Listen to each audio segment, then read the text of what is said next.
Pablo Escobar, um dos criminosos mais temidos e poderosos da história, teria adquirido uma propriedade no Brasil, mais especificamente na região isolada e deslumbrante do Jalapão, no Tocantins. A fazenda, segundo relatos, servia como ponto estratégico para lavagem de dinheiro e apoio logístico às rotas do narcotráfico, longe dos olhos atentos das autoridades colombianas. O grande mistério surge com o abandono repentino do local, que hoje é engolido pela natureza e pela especulação popular. Qual a verdadeira história por trás desta fazenda? O que levou Escobar a se afastar dela? Mais intrigante ainda, o que acontece com essa propriedade nos dias atuais? Esta narrativa explora o mito, a realidade e a emoção por trás deste enigmático capítulo da história de Pablo Escobar. Você consegue imaginar? No meio do Jalapão, uma das regiões mais lindas e intocadas do Brasil, existe um segredo escondido há décadas. Entre dunas douradas, rios de água cristalina e uma natureza impressionante, surgem as ruínas silenciosas de uma fazenda misteriosa. Não é qualquer fazenda. Segundo muitos relatos, ali funcionou uma das bases secretas de Pablo Escobar, o maior narcotraficante da história. Sim, é isso mesmo que você ouviu. Um dos homens mais perigosos do mundo teria escolhido o interior do Brasil, longe de tudo e de todos, para esconder uma das peças do seu império criminoso. Isolada, protegida pela vastidão do cerrado e pelo silêncio da região, essa fazenda seria usada como ponto estratégico para movimentar dinheiro, pessoas e, claro, muita droga. Talvez você esteja pensando, como ninguém descobriu isso antes, ou até mesmo, será que é verdade?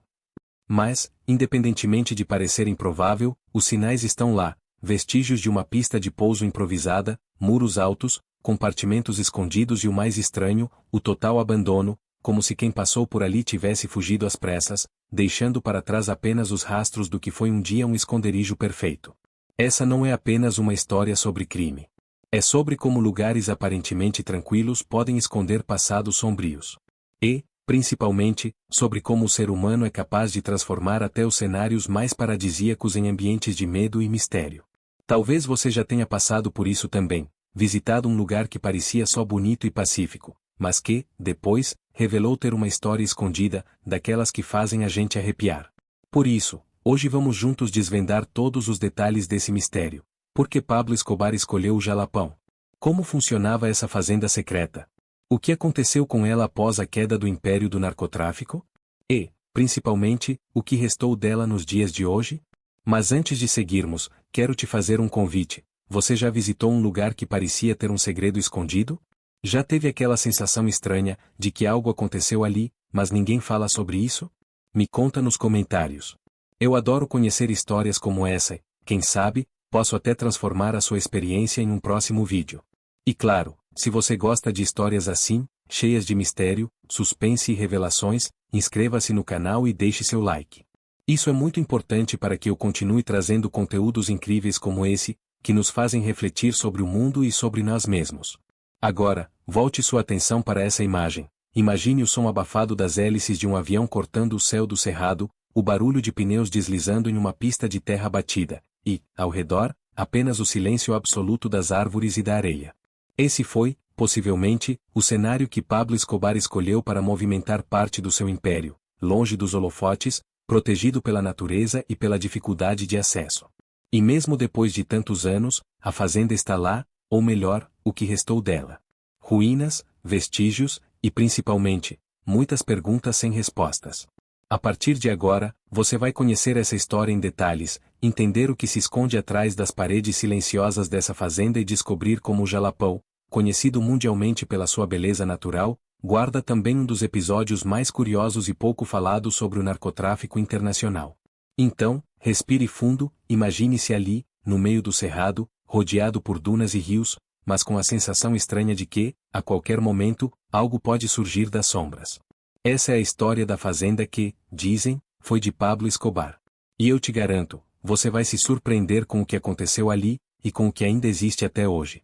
Nos anos 1980, enquanto a maioria das pessoas sequer sabia onde ficava o Jalapão, Pablo Escobar já enxergava naquele território isolado uma oportunidade perfeita. Para muitos, o Jalapão era apenas um pedaço perdido no interior do Brasil, com estradas de difícil acesso e pouca presença do Estado. Mas para alguém como Escobar, esse era o cenário ideal. Um lugar remoto, silencioso e seguro, onde poderia construir algo que poucos ousariam imaginar, uma base de apoio para seu império criminoso. Pablo Escobar, colombiano, chefe do cartel de Medellín, sabia que precisava expandir seus tentáculos para além da Colômbia. O cerco ao narcotráfico apertava cada vez mais, especialmente com a pressão dos Estados Unidos e de governos latino-americanos. A busca por rotas alternativas de tráfico e por esconderijos estratégicos era uma questão de sobrevivência. O Brasil, com suas vastas fronteiras e florestas inexploradas, parecia oferecer tudo o que ele precisava. E o Jalapão, com sua beleza escondida e isolamento natural, era o local perfeito. As informações sobre como a fazenda foi adquirida ainda hoje são nebulosas, mas especialistas acreditam que Escobar utilizou laranjas, pessoas de confiança que compravam propriedades em seu nome, mas sem que ele aparecesse oficialmente como dono. Assim, documentos indicam que uma grande área de terra foi adquirida no coração do Tocantins, região central do Brasil, com o objetivo de ser transformada em uma base segura para pousos clandestinos e armazenamento de mercadorias ilegais.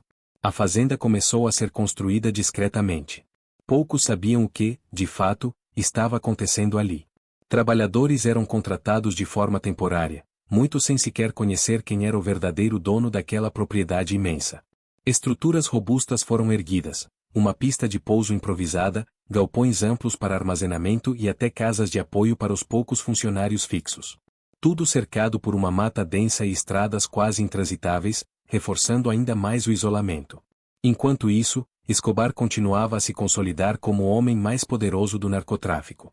Seu nome já era conhecido mundialmente, mas poucos sabiam que, enquanto ele enfrentava batalhas na Colômbia, uma parte importante da sua operação estava sendo montada silenciosamente no interior do Brasil.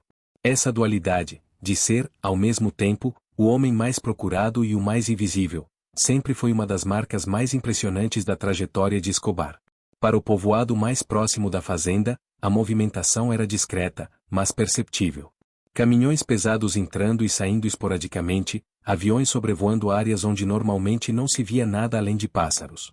Alguns moradores, desconfiados, começaram a criar teorias. Seria um grande empresário investindo na região? Seria alguém fugindo da justiça?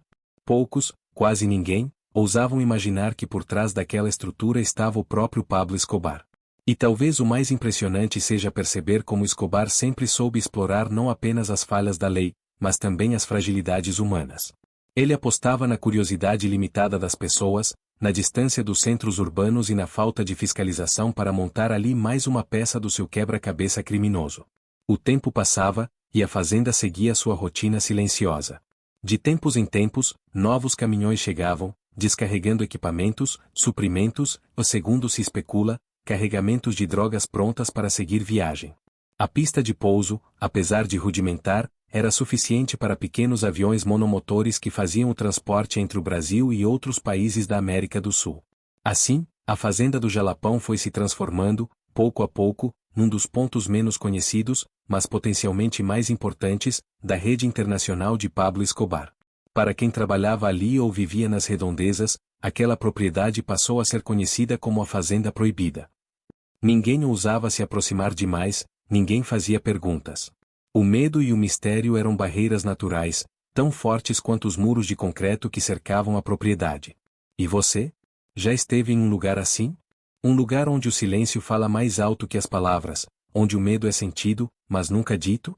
Escreva nos comentários, quero saber se já viveu algo parecido. E claro, não se esqueça de se inscrever no canal e deixar o seu like. Isso é essencial para continuarmos trazendo histórias fascinantes como esta. Agora, imagine, você está dirigindo por uma estrada de terra, em meio ao calor seco do Jalapão, quando, de repente, vê ao longe uma estrutura enorme, cercada, com marcas de que, ali, o tempo parou, ou talvez, de que o tempo congelou por um motivo que ninguém ousa explicar. Esse é o cenário onde nossa história começa, e a partir daqui, as coisas vão ficar ainda mais tensas e surpreendentes. Prepare-se. À medida que os anos passavam, o mundo começava a perceber que Pablo Escobar não era apenas um traficante qualquer, ele era uma força quase impossível de conter. As operações contra ele se intensificavam na Colômbia e nos Estados Unidos, mas, longe dos olhos da lei, o interior do Brasil seguia sendo um dos esconderijos mais seguros do seu império. A fazenda no Jalapão, silenciosa e esquecida, operava como um elo fundamental, um entreposto onde drogas eram armazenadas, aviões pousavam e decolavam, e dinheiro sujo circulava sem levantar suspeitas. Mas, como acontece com toda estrutura construída sobre o medo e o segredo, pequenas rachaduras começaram a aparecer. O primeiro sinal de que algo não ia bem surgiu quando um dos aviões clandestinos fez um pouso forçado, após uma falha mecânica, em uma cidade próxima. O piloto, ferido e desesperado, foi hospitalizado e acabou atraindo a atenção da polícia local. A partir daí, surgiram as primeiras suspeitas sobre atividades ilegais na região. Ao mesmo tempo, os moradores do entorno começaram a notar mudanças sutis. A movimentação de caminhões se intensificou, como se alguém estivesse tentando esvaziar a fazenda rapidamente. Estranhamente, alguns dos trabalhadores fixos desapareceram do dia para a noite, sem deixar vestígios. O clima, antes apenas misterioso, passou a ser também tenso, como se um grande colapso estivesse prestes a acontecer. E estava. Do outro lado do continente, na Colômbia, Pablo Escobar enfrentava o início do seu declínio. A guerra com o cartel de Cali, a pressão do governo colombiano e a força das operações norte-americanas fizeram com que ele passasse a confiar cada vez menos em bases distantes. A ordem era clara: abandonar posições vulneráveis, destruir provas e, se necessário, desaparecer sem deixar rastros. Foi assim que, em uma noite abafada do início dos anos 90, a fazenda no Jalapão foi esvaziada às pressas. Caminhões partiram em comboio, levando tudo que podia ser transportado. Galpões foram queimados, documentos destruídos, equipamentos desmantelados. A pista de pouso, que havia recebido tantos voos clandestinos, foi deixada ao abandono, com marcas profundas na terra como cicatrizes de uma história que poucos conheceram. Mas nem tudo pôde ser apagado. Alguns dos compartimentos secretos permaneceram escondidos, enterrados sob toneladas de concreto e terra. Muros altos ficaram em pé, silenciosos e cobertos de vegetação, como guardiões de um passado que ninguém queria lembrar. E, principalmente, ficou a memória, transmitida oralmente entre os moradores da região, que até hoje contam histórias sobre a fazenda proibida. O mais intrigante é que, anos depois, aventureiros e exploradores começaram a se interessar pelo local. Guiados por relatos antigos e pela curiosidade, algumas pessoas se arriscaram a adentrar o terreno, encontrando as ruínas, os vestígios da pista e até fragmentos de objetos que sugeriam uma presença muito maior do que qualquer fazenda comum. E aí entra o ponto mais curioso dessa história. Apesar dos rumores, nenhuma investigação oficial conseguiu comprovar, com documentos ou provas irrefutáveis, que aquela propriedade realmente pertenceu a Pablo Escobar. Tudo se baseia em indícios, relatos de moradores, marcas no terreno, principalmente, na lógica estratégica do próprio cartel, que sempre buscou locais isolados para suas operações. Mas será que a ausência de provas definitivas torna a história menos real? Ou será que, como tantas vezes acontece, a verdade está enterrada sob camadas de silêncio, medo e omissão? Enquanto essas perguntas permanecem sem resposta, a fazenda segue lá, ou melhor, o que restou dela. Um local onde o tempo parece ter parado, onde a natureza, pouco a pouco, recupera seu espaço, cobrindo as estruturas com vegetação densa e escondendo as marcas daquilo que, um dia, foi uma peça fundamental no maior império do narcotráfico que o mundo já conheceu. E talvez o mais assustador seja perceber que, mesmo após décadas, o Jalapão continua sendo um território remoto, de difícil acesso, onde histórias como essa podem se esconder sem que ninguém perceba. Agora me conta, você já imaginou que um dos lugares mais bonitos do Brasil pudesse guardar um segredo tão obscuro? Deixe sua opinião nos comentários, quero muito saber o que você acha dessa história. E, claro, não se esqueça de se inscrever no canal e deixar o seu like, isso é fundamental para que possamos continuar desvendando histórias como essa. Hoje, ao caminhar pelos arredores do Jalapão, poucos imaginam que, em meio à imensidão das dunas douradas e aos rios cristalinos, repousa um dos capítulos mais obscuros da história do narcotráfico internacional. A antiga fazenda atribuída a Pablo Escobar foi lentamente consumida pela natureza, transformando-se em uma paisagem fantasmagórica, onde o silêncio é mais eloquente do que qualquer palavra. Com o tempo, a pista de pouso clandestina tornou-se uma clareira irregular, coberta por gramíneas e arbustos rasteiros. Os galpões, outrora movimentados por homens armados e carregamentos de drogas, ruíram sob o peso dos anos, deixando apenas estruturas corroídas pela ferrugem e escombros cobertos de musgo. As ruínas, agora engolidas pela vegetação, não são apenas destroços de uma estrutura física, mas sim vestígios materiais de uma era marcada pelo medo, pela ambição desenfreada e pelo jogo incessante de poder e impunidade. Este não é apenas um relato sobre um lugar abandonado ou sobre um homem que construiu um império criminoso. É, acima de tudo, uma história sobre a capacidade humana de criar mitos, alimentar narrativas e perpetuar lendas que resistem mesmo quando os protagonistas já não existem mais. A Fazenda no Jalapão, cercada de mistérios e hipóteses nunca confirmadas oficialmente, representa a essência pura do que é uma lenda, uma história contada, repetida, transformada e, no final, eternizada. Mas por que nos fascina tanto? Porque, mesmo depois de tantos anos, seguimos obcecados por esse local escondido no coração do Brasil. Talvez porque, ao olharmos para essas ruínas, enxergamos algo muito mais profundo, a lembrança de que todos nós, de alguma forma, lutamos contra nossos próprios fantasmas, buscamos esconderijos para nossas culpas ou ambições, no final, deixamos marcas, algumas visíveis, outras invisíveis, no mundo que habitamos. Este é um momento de reflexão. Quantos lugares, assim como essa fazenda, existem espalhados pelo mundo, carregando histórias que talvez nunca venham à tona? Quantos segredos repousam sob a terra, camuflados pela natureza ou pelo silêncio das testemunhas? E mais, será que o tempo sempre se encarrega de apagar as cicatrizes do passado ou será que algumas memórias são eternas, mesmo sem provas concretas? Para muitos, a fazenda será apenas uma curiosidade, uma anedota perdida em meio a paisagens paradisíacas. Para outros, será um alerta, de que o crime, por mais sofisticado e poderoso que seja, sempre será vencido por aquilo que nenhum ser humano é capaz de controlar, o tempo e a força implacável da natureza. E, por fim, para alguns, essa história continuará sendo uma provocação. Até que ponto devemos acreditar nas lendas? Onde termina a verdade e começa a ficção? O mais importante é perceber que, apesar de todos os detalhes sórdidos e emocionantes, essa narrativa nos conecta com algo universal. O desejo humano por respostas, por compreender o passado, sobretudo, por encontrar sentido nas coisas que aparentemente não fazem sentido algum. E é justamente por isso que histórias como essa são tão necessárias. Elas nos convidam a refletir, a questionar, quem sabe, a enxergar o mundo ao nosso redor com um olhar mais atento e curioso. Então, agora eu te pergunto com toda sinceridade, você acha que a verdadeira história dessa fazenda algum dia será revelada, ou ela está condenada a permanecer como um mistério eterno, guardado apenas pelas árvores e pelas pedras do Jalapão? Deixe sua opinião sincera nos comentários. Eu faço questão de ler e responder cada um. E, claro, se essa história te tocou, se ela despertou em você curiosidade, espanto ou reflexão, eu te peço, se inscreva no canal, deixe o seu like e compartilhe esse vídeo com alguém que também adora desvendar os mistérios escondidos pelo mundo. Seu apoio é fundamental para que possamos continuar trazendo conteúdos profundos, impactantes e que nos fazem pensar sobre a vida e sobre nós mesmos. Além disso, aproveita para ativar o sininho de notificações. Assim, você será sempre avisado quando uma nova história cheia de enigmas e emoções for publicada aqui. Não perca as próximas narrativas, tenho certeza de que muitas delas vão te surpreender e emocionar ainda mais.